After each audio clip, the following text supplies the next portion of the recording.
Je n'oublierai jamais ce jour. Jamais. La guerre, c'est l'enfer.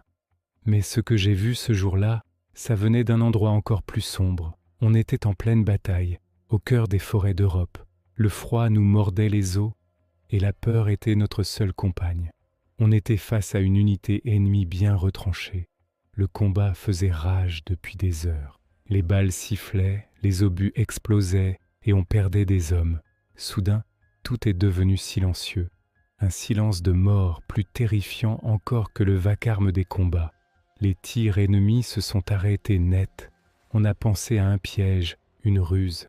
Mon sergent a ordonné de rester à couvert, de ne pas bouger. On a attendu, le doigt sur la détente, le cœur battant à tout rompre. Puis on a entendu des cris. Pas des cris de guerre, non. Des cris de pure terreur, des hurlements inhumains qui nous ont glacé le sang.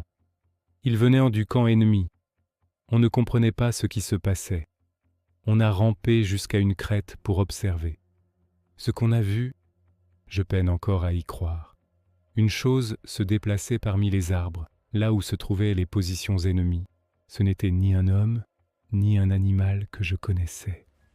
C'était grand, incroyablement rapide, une silhouette sombre et déformée qui se fondait dans l'ombre. Elle se jetait sur les soldats ennemis un par un. On n'entendait aucun coup de feu, juste des bruits sourds, des craquements et ces cris atroces qui s'éteignaient brutalement. En quelques minutes, c'était fini. Le silence est revenu, total. Mon lieutenant, un homme courageux et pragmatique, a pensé que c'était peut-être une nouvelle arme secrète, une sorte d'unité de choc. Il nous a dit, quelle qu'elle soit, elle est de notre côté pour l'instant. Profitons-en pour avancer. On était tous secoués, mais les ordres sont les ordres.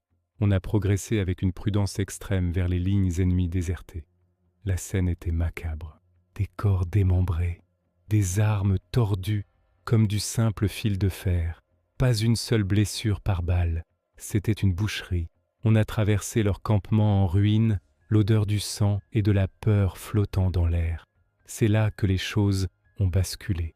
On a entendu un bruit derrière nous, un claquement sec, comme une branche qui se brise. On s'est retourné d'un bloc et on l'a vue, la créature.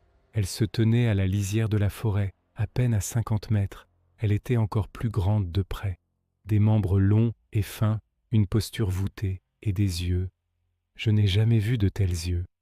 Ils brillaient d'une lueur rougeoyante dans la pénombre, vides de toute émotion, de toute intelligence reconnaissable. C'était la chose la plus effrayante que j'ai jamais vue. Elle nous a regardés, la tête penchée sur le côté, comme un prédateur qui étudie sa proie. On a compris. Elle n'était du côté de personne. Elle avait juste faim. Le lieutenant a hurlé « Feu à volonté !» On a tous ouvert le feu en même temps. Le bruit de nos fusils a déchiré le silence. Les balles semblèrent la frapper. On voyait des impacts sur sa peau sombre et coriace, mais elle n'a pas bronché. Elle n'a pas même reculé d'un pas. Elle a juste poussé un cri strident, un son qui a fait vibrer l'air et nos entrailles. Puis, elle a chargé. Sa vitesse était surnaturelle. Avant même qu'on puisse recharger, elle était sur nous. Le premier homme qu'elle a attrapé a été soulevé de terre comme une poupée de chiffon et projeté contre un arbre. Je n'ai jamais oublié le son.